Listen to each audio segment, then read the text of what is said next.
All right, welcome to the Davos Dialogue hosted by the Global Shapers Thessaloniki Hub. We're really excited to be discussing the future of politics today. To give a little context behind our conversation, today we'll be discussing policymakers and how the public sector face our biggest test in generations. Growing income inequality, the concerns of displacements of jobs from the technology-driven innovations, tandem with the COVID-19 disruption, and the growing socioeconomic and racial inequalities are some of our era-defining moments. Responding poorly to the current crisis will strengthen the growing worldwide calls to discuss the future of politics and rebuild government institutions. Today we'll be speaking with two very exciting guests, and we'll let them introduce themselves to start our conversation off. All right, Karina, do you mind beginning? Of course. Hi, everyone. Thank you very much for the invitation. I'm very, very happy to be part of this excellent group. And of course, I know Gordon already from our previous education together. So small background, I am now located in the US. I am pursuing my master's in global policy from the University of Maine. I'm graduating this May, hopefully. And I'll be interning for the United Nations, the Permanent Greek Mission for 3 months during the summer. My bachelor's degree was in international relations and security. More or less, I am coming from a very diverse cultural background. My mother, I was born in Tashkent, Uzbekistan. I have also Russian decency, and now I can say that I'm a Greek citizen. I got the citizenship some years ago. So I am more than happy to discuss those affairs and those matters that are important for the youth, no matter the socioeconomic background or their country, their age, and their experience or expertise. And I'm so happy to be here. Great, thank you very much. And then let's hear from Gordon. Yeah, hello to everyone. It's my pleasure to be present this evening with you. Previously, I'm a graduate student from the American College of Thessaloniki, and I was studying international relations and diplomacy, as well as took minor in human resources. So I tried to incorporate those politics and economical side of it. Right now, I'm located in my home country. So previously, Macedonia, now it's North Macedonia, and I was present in Skopje, but now I'm in my hometown because of the curfew and the whole situation behind. I was active from the very early age of mine in several NGOs. So I was part of Children International Summer Villages, which is more than 80 years present on the global level, as well as produce or develop my own NGO, which is a Transparent Future, where we are pretty active in developing public events and as well as activities for the youth on a local level. Currently, I'm employed in a company which organizes business conferences. So everything from the pharmaceutical side to the electricity and the renewable energy to the banking sector. So we're trying to, be broad. However, also I'm incorporating the public sector as well here, and again doing public activities. So we help to the youth all across the country to be as active as possible into public events, as well as engage more into politics, and to know their rights and power as they need to do. So yeah, I'm happy to be here and discuss more about that. Wonderful. Let's just go ahead and get started. Pans, do you want to ask the first question that we'll start our discussion off with today? Yeah, sure. My first question for tonight is that how can we reimagine policy making and government to engage more young citizens? This is a question that I'm asking to both of you. So, if you want, Karina.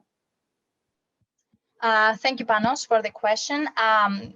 When I was thinking about it, It was a very, very simple question, but it's very complicated in practice.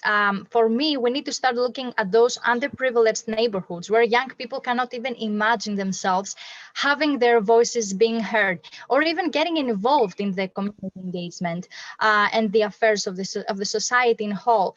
Politicians need to arrange events where they will sit down at the same table and discuss about the most prominent problems young people in Greece particularly are facing.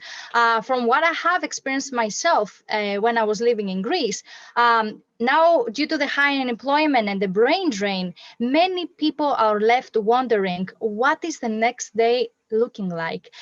Instead of reinventing themselves and re-empowering themselves, people need leaders and mentors who are talking into people's souls and hearts and boost their ambition through the creation of programs and that enhance soft and hard skills. Programs provided for free and if possible online, where as we are doing right now, discussing about those issues and finding solutions and allowing creativity to flow. We cannot say that this should start from only the primary schools, but this should continue until the high school level so that everyone knows how the political system works in Greece or in other countries, or North Macedonia here, or in the US, and also understand that everyone is responsible to help in order to make that change, not only in theory, but also in practice. Thank you a lot. It was a lot of useful insights indeed. I can take a lot of things from your saying. And I will ask the relevant questions afterwards. So, Gordon, the floor is yours. Yeah, so I'm happy that Karina brought those issues on the table, and I will try to incorporate into my notes that I have taken. So I will try to come back a step earlier than organizing those events. So I believe the scope of the open government have been discussed in the previous years for so much that I believe so many governments have taken step into doing it. So previously, the governments were kind of closed with all those issues that had inside. However, I believe that the concept of open government has seriously put on the table and into practice. Therefore, I believe that they should kind of be dedicated to reaching out to the most, let's say, relevant or vulnerable or underrepresented or marginalized groups who are, let's say, taking a huge part into the society. So we are trying to grasp those effects on the society and try to incorporate within the government. So open government strategies and initiatives aim to support democracy and inclusive growth. So active engagement of young people can be a source of government innovation and improved services. So it's very important to me, my government, and also let's say all of the governments all across the world, to open the doors to new initiatives, to new ways of life, and how the young people from all genders and diversities can be useful for the country. So definitely the voice of the youth should be heard. Therefore, kind of a public communication is essential to promote open government culture, as well as to see where they stand on a national level. So first of all, I believe we should focus on understanding how youth engage and how they communicate between each other. Therefore, we are going to focusing on the social media, either, or I don't know, educational materials, and find those niche, find that niche between the youth and try to incorporate. And afterwards, we are going to focus on how they can be physically, let's say, active into those activities. The government should definitely, as a second part, consider the socio-economic and demographic factors. When I speak about the socio-economic and demographic factors, I believe that the government should take a larger scope. So it's not only the the successful, let's say, people that needs to talk and it needs to be asked, but also the normal society that are working, let's say 8 hours a day, they're working from home, they're coming from home, and they have just a normal life, and they don't do anything beside that. And therefore, maybe we can encourage them in a kind of a two-way conversation, because we see that yes, the leaders are needed to the society. However, afterwards, we see that the youth, or let's say the normal society, are just reading those stuff and don't take actions at all. We had it in the previous life, maybe previous year, sorry. Maybe we have seen some kind of increased percentage of active citizenship into the public sector. However, I believe we should foster more. And then after choosing the right tools for communication, then maybe we can cross the line and then foster the active youth and engage into activities. So I believe that participation of the youth is a second thing that the government should do. And afterwards, of course, we should communicate through activation into collaborative and deliberative projects. I would say one example was with the youth matter from the European Union, where European Union is posting youth activities, and we see where which of them are valued the most by the youth participants. So definitely, government should involve kind of activities, but before that, should find the communication between the youth. Thank you, Gordon. Indeed, your views are very, let's say, I think that they cover a great range of issues, of modern ones, up-to-date ones. I have gained a lot of insight from both of you. I would like to ask Sophie if there is, let's say, any comment. Definitely. It was very interesting to hear from both of you. When you were speaking, Gordon, regarding a sense of policy or politics being a matter of the elite, or having this reputation as only the elite are involved in policy making, how do either both of you think that this can be made more accessible to people who may be intimidated by this idea of, oh, I can only participate in politics if I come from a certain background, if I have a certain status in society? Are there any initiatives that you've seen that would help promote this idea that policymaking is for everyone and should be for everyone? May I? Yes, please go ahead. Very interesting, Sophie. And I always held this belief for many years myself, that being involved in the political chains and in the political affairs and becoming a politician, at the end of the day, you needed money and you needed a lot of access and a good network of people who were involved in this particular field. Remember, I can recall a discussion I had 2 years ago with a Greek politician. I cannot give the name. And he told me one thing. He wanted me to be a manager for a project regarding youth participation in the democratic elections and the EU elections in 2019. So what did he tell me? Particularly, I sat down that table and he said, Karina, becoming a politician is not easy. It's not an easy job.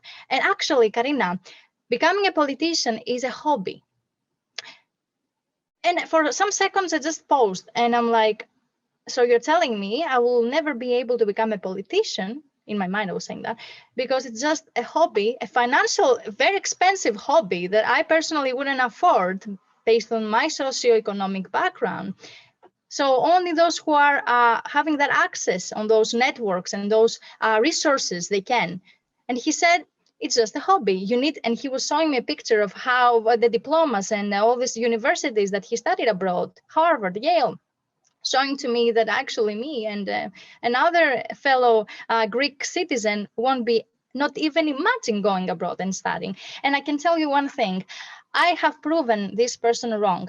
I'm not a politician, and I don't know if I will become a politician, but my story is going to be heard. And I know that people will feel what I'm feeling right now. And this is the sense that we are responsible for this situation. Many families did not encourage young people to get involved because they didn't believe in their potential, or they didn't have the resources in the first place. So what did we do to change it? What did I do to change the situation and be here at the University of Maine and study in order to make a change here in the community, and then go back to Volos or Thessaloniki and start talking and bringing solutions that will be effective for the youth? I found scholarships.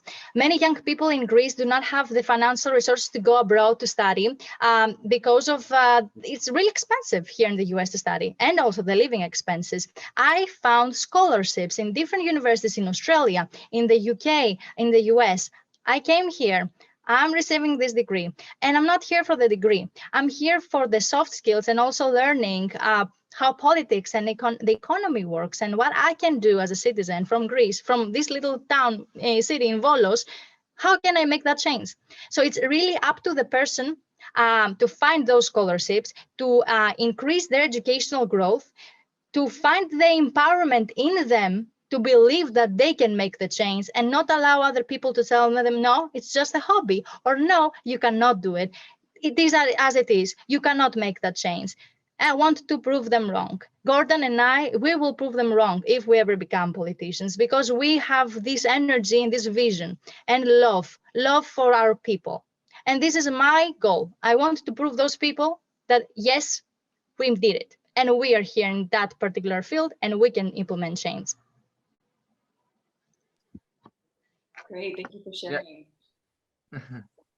Yeah, so I will add kind of stuff. Thank you very much, Karina, for taking this out. I'm really proud of that we stand on the same point, and we came from the same university and the same class, let's say. Yeah, so how I see all those matters is it's not the elite or something. Politics is a luxury to be, but the new ways or modern politics have changed so much between the past and now. So if in the past politics was seen as an elite, now it's more of a from the people and by the. So it's you know the true meaning of politics.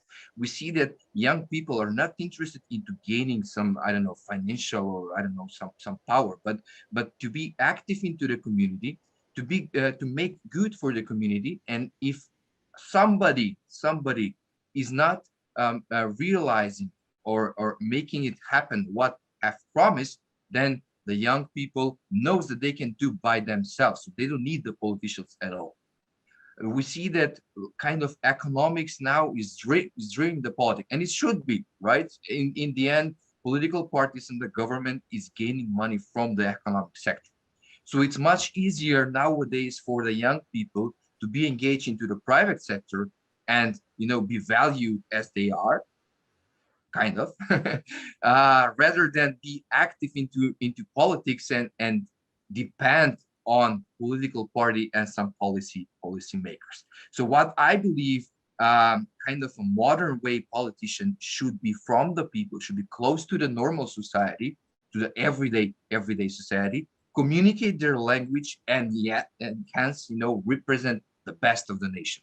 So everybody to see a role model into the people next to them. So if you're prepared to engage into politics and you have studied all those political protocols and history about politics, and you stand for the politics, you need to understand that you are working for the people and not for your own benefit. Leading your own business is completely different than being a leader of a society and each nation. So modern politicians should definitely understand that politics is not a profession that you will gain your personal money. Maybe that is why the question to Karina was answered as this is my hobby. But no, it shouldn't be your hobby, but this is something that you should stand for and you're willing to provide because you have dedicated your life. You should not gain any economical sides. If the society decides that you have earned those, I don't know, financial stuff, then they will grant you for sure, because anyhow they're paying your taxes and you're getting your in the end salaries from them. So definitely politicians should understand the power of the people, because in the end they are electing them back. So it's kind of a direct relation that needs to be understood from both sides. Is that it just the lines are too blurry, or were too blurry, and now we're all clear. We all have, you know, those modern applications. We have internet. We have access to all the information, and in the end, people are communicating between each other way too easy. So you cannot hide anything. Yeah, I think in the way both of you are speaking, it's with politics and policymaking as almost as an element of community service, right? This is when you're drawn to this. This is your way of giving back to the community, and that doesn't necessarily mean, you know, that you have to be a politician, but that you involve yourself in this community in whatever way you see fit and where you can best serve. And I agree. I think with, you know, the democratization of, you know, information and the ability to spread all of these ideas, it's hopefully going to just become more and more of a grassroots movement. So very exciting to hear from both of you. Definitely. Great. Should we keep on moving, perhaps? If I may, Sophie, I have a question for Karina, actually, if I may. I really liked your views because we are on the same page, I assume, because we acknowledge the role of education, especially for shaping the future of politics. Mm-hmm. However, is brain drain, let's say, a disadvantage for the future of politics? Of course, the brain drain is a biggest disadvantage, not only for the future of politics, but also for the economic status of our country. And it's not only creating issues within domestically, where people feel like we are living our countries. Do you think our families are happy that we are living them? Do you feel that we are not missing our countries? Being in the US for 2 years by myself, trying to reestablish myself, my identity, and I'm very proud Greek, and trying to make new friends, understand how the system works, from the taxation system to my educational growth here and my financial status here. Isn't that a big challenge already as a brain drain phenomenon? And in one of my interviews on TV, I talked about brain gain and brain drain and how we can transform this interesting relationship. And I wanted to speak about the brain gain factor. Hopefully our country will receive more foreign direct investment after all the situation with the pandemic will end, because we are depending a lot on the touristic sector. So if we manage to create this incentive, this financial incentive to open more jobs for the youth and of course boost the economy, it will also boost the morale of people.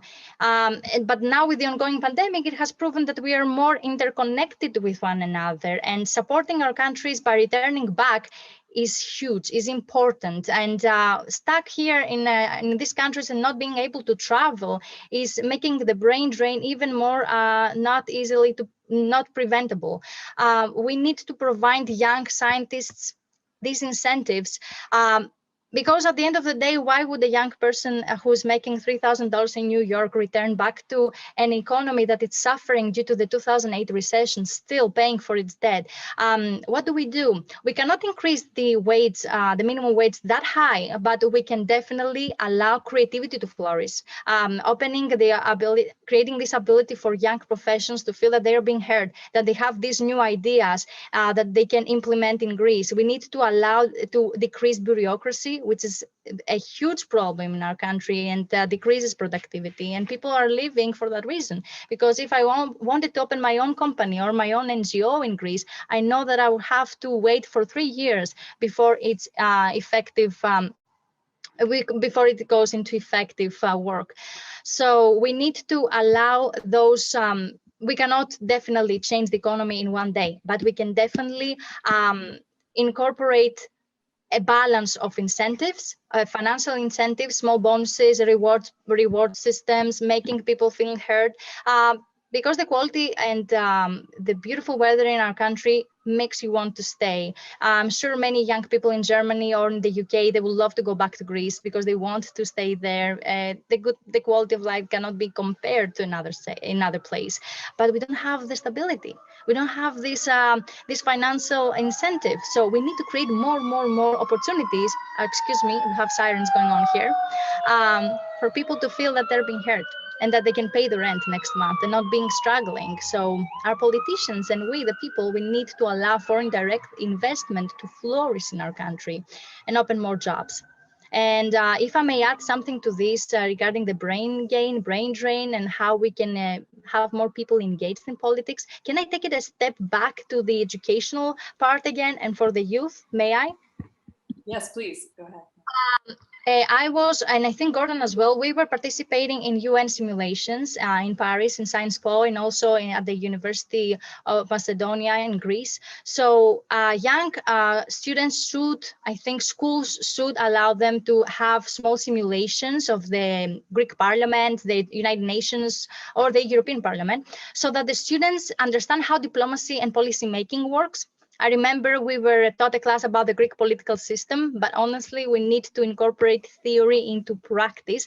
So those simulations are going to be, will be very effective to understand how politics work and how we can be more engaged in the society.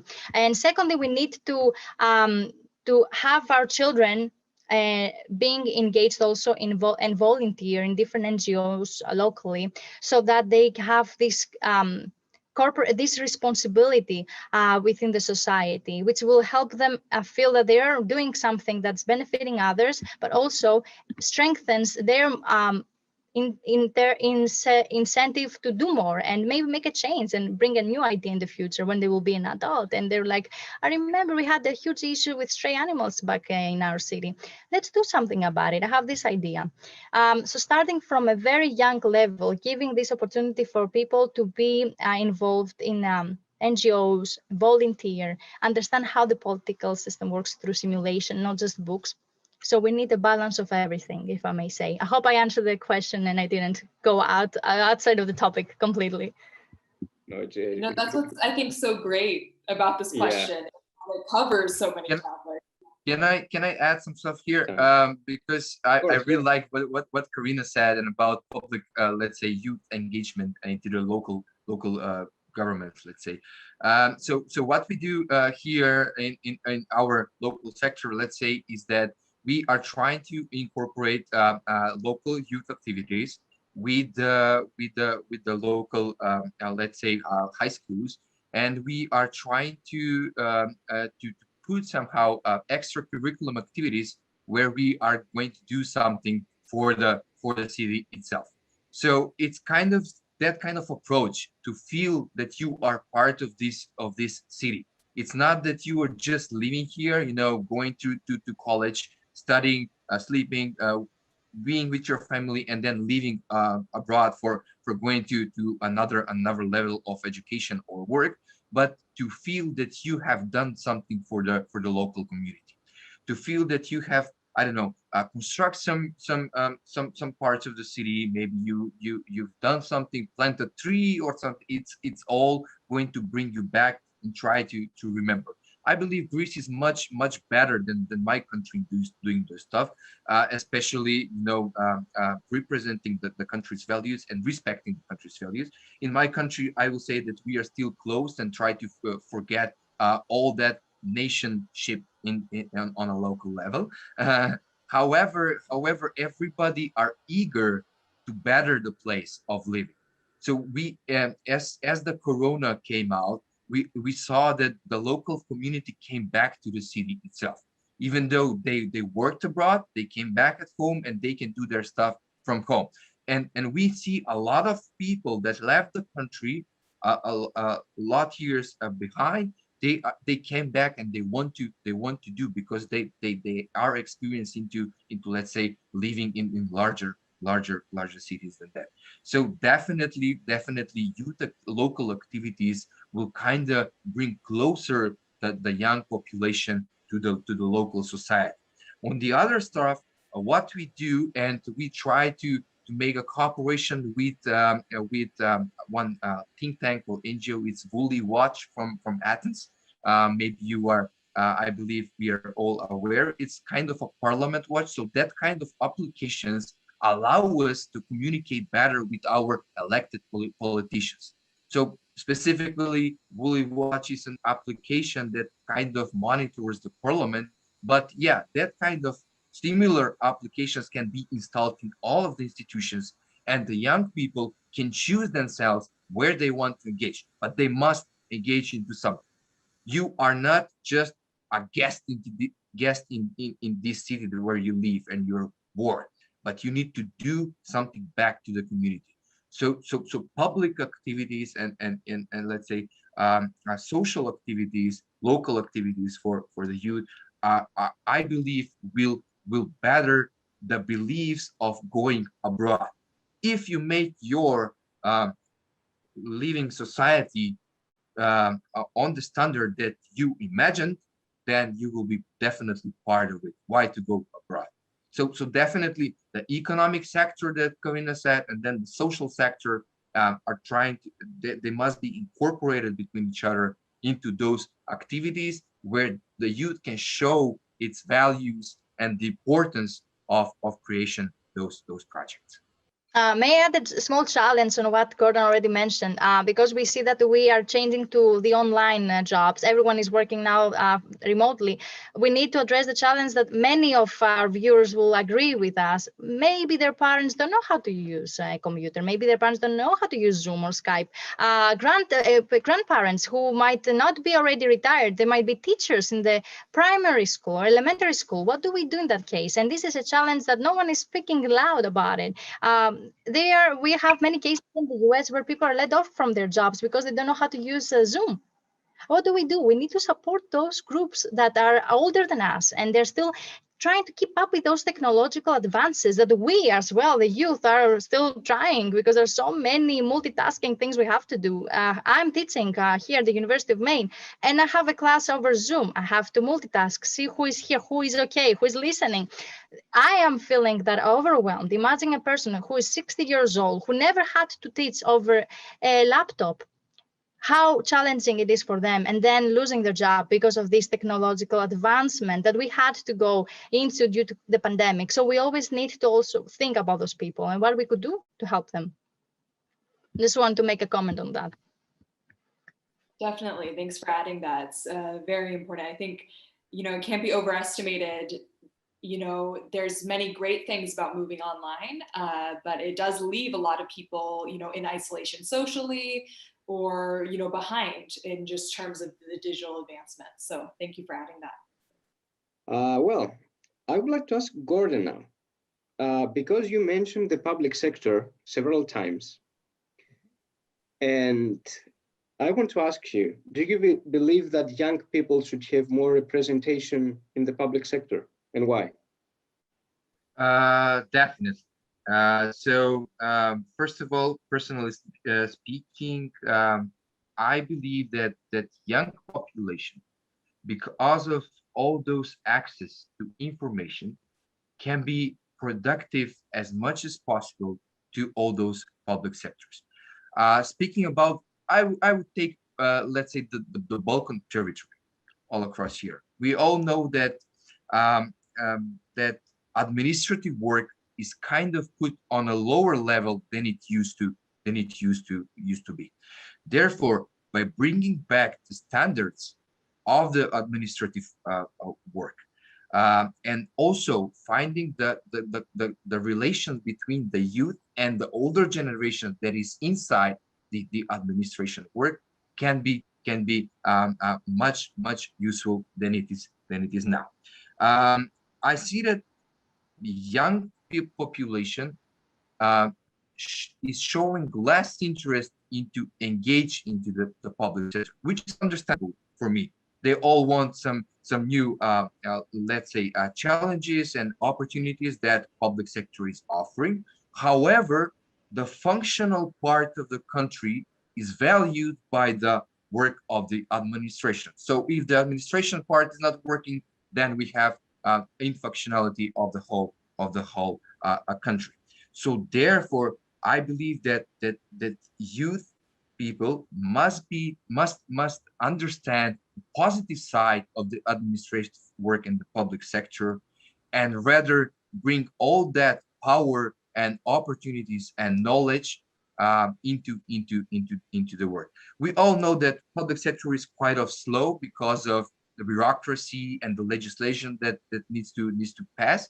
However, I believe if the young population is showing clearly to the government what they want to do with certain projects or sites or locations, the government are more eager and open to do it. I would just mention how we are trying to be close to the public sector with my, let's say, NGO.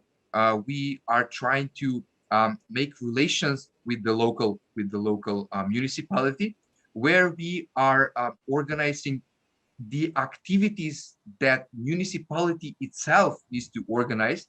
We are giving our point of view, and if they like, it's kind of a consultation, to them, and we are open to cooperate in all those activities. So everybody should be creative. The local municipalities and let's say governments should be open to new ideas, and also find channels for cooperation between each other. Me personally, I'm not engaged into any political party, but I want to help my city to be modernized and to become more accessible to the youth. So I will definitely propose my ideas and activities, which hopefully will be accepted by the local government. Karina? I really enjoyed Gordon's response. When I was thinking about the public sector, did we mean the services that we provide to people? Because if this is if this is the case, we need to make a huge reform about those services and how they're being provided, so that people feel like if they get a job in the public sector, they will feel that they're productive, as Gordon already mentioned. I see that in many European countries, they have frequent checks. They see the productivity, how things are going every 1 year, every 7 months, I'm not sure. Also from submitting a lot of paperwork for anything related to your financial, for your taxes or your citizenship. Let's do it online. It will reduce also a lot of waste, and also it will help people feel more organized when it comes to all this bureaucracy that is huge in our country. Besides the productivity and also reducing the costs of a lot of paper that we waste, honestly, and they don't even look at the papers at the end of the day. It's just in a wardrobe stuck there for no reason for years, and then maybe they will lose a paper, maybe there will be a flood. We lose the whole system in 1 second. We can lose the whole system. So we need to just change and transform the way we work with our citizens and what kind of services we provide. I also saw that for many years, people were having jobs of 45, 50 years, and maybe they didn't have the skills, or they didn't have the background that they needed. They passed the test and they got a very good job in the public sector, but at the end of the day, they didn't have the ability to know how Excel works, or how to do simple math. So we need to always have standards that are applied to all, and not use this system of I know you, you know me, okay, I'll find a way to get you in this system. It's a thing that many Balkan countries have, and our country has, Italy has, Spain as well. We are having this, I don't know, there's a phrase, nepotism. So I know you, you know me, I'll get you in the position that you want. This needs to end, and those who have the skills and the right resumes and the soft skills, emotional intelligence on how to deal with citizens every day and not being frustrated in your own position, to work in these positions. I'm not saying that we should fire all those people who have been having those jobs, but we need to provide trainings so that they get ahead with those changes, the technological challenges that I was talking about earlier, and also how to treat all the citizens who are frustrated because their citizenship was denied. We need those soft skills. not only the technical things that we learn, how to open a computer and how to administer a task. Regarding the public sector in general, we need a huge reform, once again, a huge reform in many countries in the European Union. But because I'm a Greek, I can say that we need to start from our own problem domestically. And then if we ever work in the European Parliament to address this issue to other leaders as well. If I can be short and adding some stuff, because Corvina puts on the table very interesting topic about selection of employees to the administration. I must say that for instance, our government right now is into a huge transformation and entering into a European Union accession process. So what I liked, one thing that I like is the approach to the administrative applicants, let's say, to the jobs. So now we have created an agency for administration where each of the applicants should do a challenge. So no matter from which background are you coming or how are you applying or which are your connection, you have a certain challenge, and which one is, let's say, realizing that challenge better, it will be selected for the next processes. So the processes should be equal. Political participation, let's say, or having a political membership, it should not, in my point of view, be a factor in entering administrative works, because in the end you are not gaining points for the political party, but you are working for the local community, or let's say in general for the country. So definitely an equal approach to everyone should be on place, and everybody should try at least to enter the job. That kind of equality, I believe. Sophie, I can see two future leaders in this session. What do you think? I agree. Yes, I agree. Follow you, yeah, blindly. No, I think I've really enjoyed hearing both of your perspectives on this. Just one thing as you're talking, it takes me back a little bit to the brain drain, brain gain discussion, just in the terms of people need support, to feel like they can be a part of a community. So to feel like the work they're doing, in administrative, in the public sector, is valued and something that contributes to their community. And how do we engage in that? I think both of you mentioned providing more trainings, more support for people, but I think that that's going to be a huge issue moving forward. Do you have any further thoughts on how to kind of encourage that active participation in community life? I'd just be interested in hearing anything more you have to say on that. I just want to add also to not be afraid to embrace change. Human beings don't like changes, and it's very normal. It's part of our nature. But those who are in politicians in our country, most of the age groups, we all agree they're 50 to 70 years old. These are the age groups. They already know a lot of things and they have a lot of experience. But at the end of the day, young people can bring something different at the negotiation table. Maybe they will bring something different, that company that has outdated ways of selling a particular thing. Instead of maybe distributing flyers, instead of using social media, Instagram, hashtags, and things like that, that young people are more and more becoming the consumers of those things.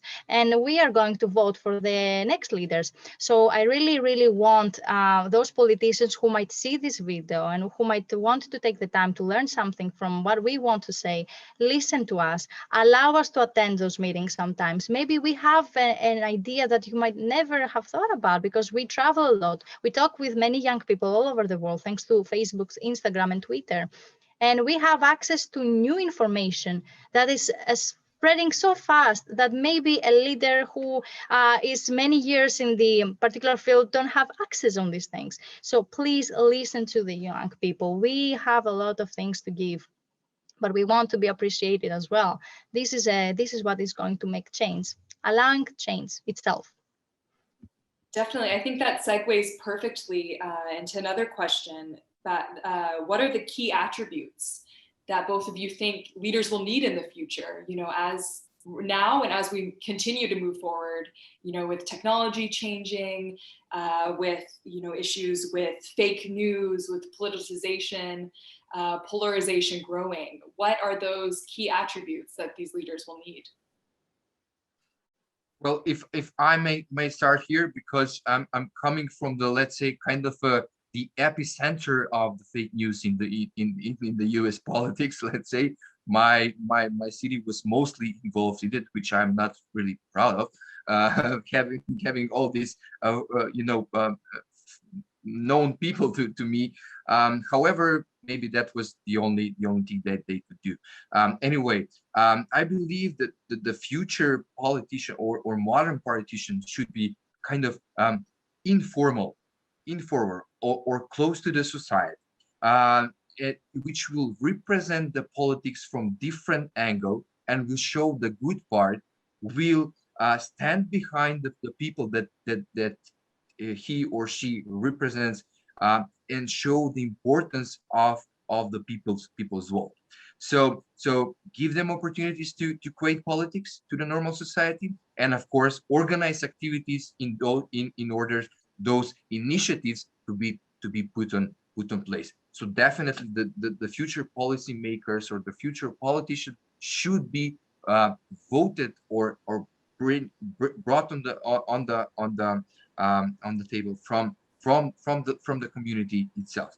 We are facing right now, or it is going on, as long as I remember, the political parties are selecting officials, and then those officials are being represented to the communities, and then the communities needs to decide to whom to vote for. No, I believe we should reverse the approach, and then the community to be obliged to come up with a person that will represent them, because we know the parliaments how they work. They have a lot of parliament officials there, but for instance, I have never discussed anything face to face, or let's say privately, with my own elected representative. So I don't even know him, and I need to vote for him. Definitely that relation needs to be closer, because we have all those gadgets now, and modern applications we can put in place and communicate with our officials. And definitely the officials should be open and bring it back to us. So that is kind of the politician that I would like to vote for. Wonderful. And Karina, your perspective on this? Yes, and I have added a lot of prominent issues. I will focus on three. I will mention what we should expect, and we already know. I consider the pandemic, it's already a challenge. We will see more and more political division and polarization. We'll see, of course, societal issues, and which will lead to internal division between different ethnic groups. We see that happening a lot in Greece with the refugee crisis. People feel neglected by their government and maybe threatened, because we have different people living in the country right now from different countries and different religious groups. So people feel that their core identity and safety is threatened. So we need to also keep this in mind. We will have a prominent cyber warfare. We talk a lot about this here in my classes. We have, I'm taking a class in cybersecurity. There is a huge discussion about cyber warfare between China and the US. Cyber attacks already are happening in different countries.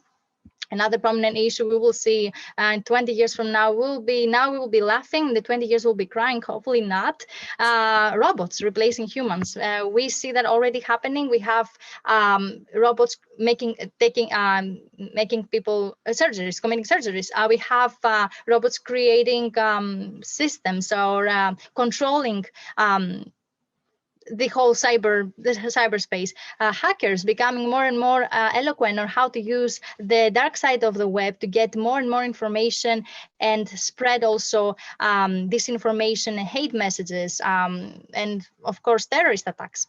So I have brought a lot of issues here happening, and I'm talking about online radicalization. I am very interested in understanding online radicalization of groups from the Middle East. Also in the European Union, we see a lot of situations of wolf attacks of independent people alone going and attacking particular spaces, throwing a bomb, committing a self-suicide, representing a particular cause or an organization, terrorist organization in this case. And I have been in many talks about the online radicalization, how terrorist organizations like ISIS is using social media like Instagram or Facebook to bring people into the cause and make people believe in something. And that's a caliphate that they want to create, a caliphate. So we see the online tool, social media, and the ability of countries to non-state actors and also state actors to use the cyberspace to cause a lot of issues domestically in different places in the world in just a second, just pressing a button. And this for me is a huge challenge that we don't know a lot. And I think schools should start teaching young people how to use their social media carefully, what kind of information we allow our governments to know about us and all those corporations. We need to be very mindful of the dark side of the web.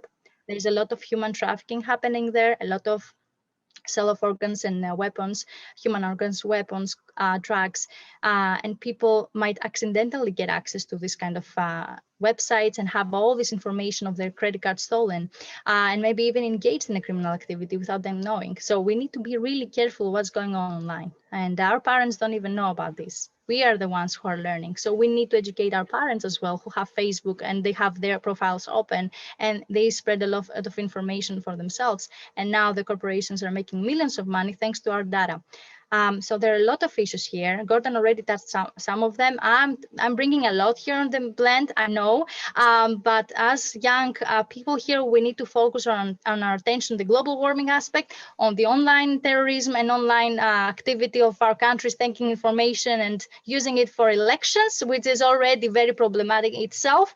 And of course, the division between people due to the high prominence of refugee groups traveling from country to country due to the internal insecurity and war that's happening in Syria, Mali, and other places in the world. So we need to focus our attention on all these things, but have experts for each part and solutions that will be heard, hopefully. Yeah, just to add one thing, Karina brought a lot of topics into the discussion. However, I would just focus on one, and that is the brain drain that we discussed, and that we have a lot of young people abroad from our country, and how to bring back those people.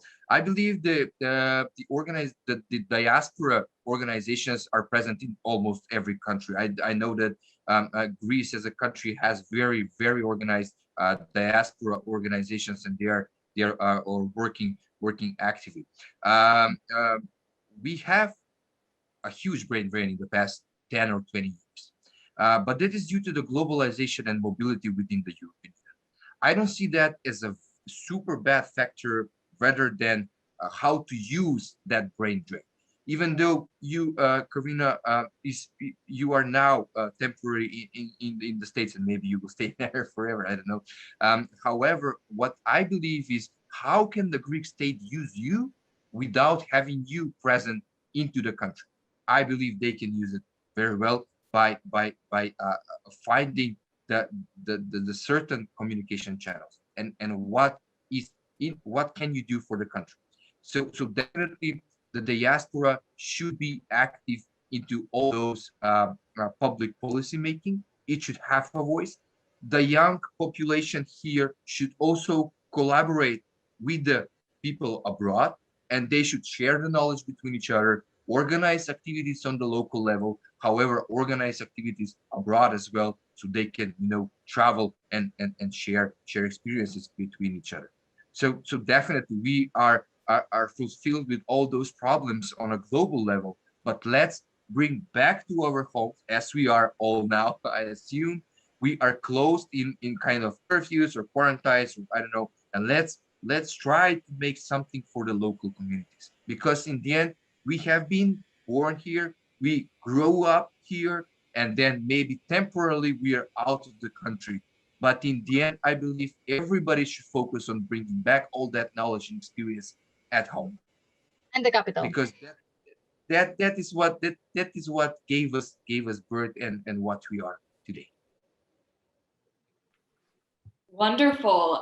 Thank you both. I feel we could discuss this, for many, many hours, but I appreciate, we appreciate both of your insights on these really important topics, and, know that this conversation will continue, and that's very exciting, I feel. So thank you again, both, for your time. We appreciate it. Thank you. Thank you for having us. Thank you indeed. Thank you. Thank you for having us.